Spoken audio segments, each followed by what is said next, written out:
तुझी अत्यंत महागडी चूक तुला माहितीये? खरं तर तुला माहितीये, पण तरीही तुला माहिती नाही. थांब, गोंधळून जाऊ नकोस. सगळं उलगडून सांगतो शांतपणे. 2 जिवलग मित्र होते. दोघांनाही नेमबाजीत पुष्कळ रस होता. एक मित्र नेमबाजीत तरबेज होता आणि दुसरा मात्र तितकासा कौशल्यवर्धक नव्हता. दोघांनीही नेमबाजी स्पर्धेत भाग घेतला.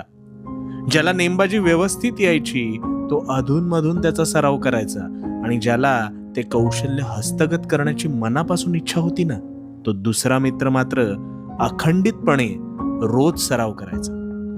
आता काही दिवसात स्पर्धेच्या दिवशी हेच 2 जिवलग मित्र एकमेकांचे प्रतिस्पर्धी म्हणून एकमेकांसमोर आले, आणि अखेरच्या फेरीत ही स्पर्धा मीच जिंकणार असा स्वतःला निपुण समजणाऱ्या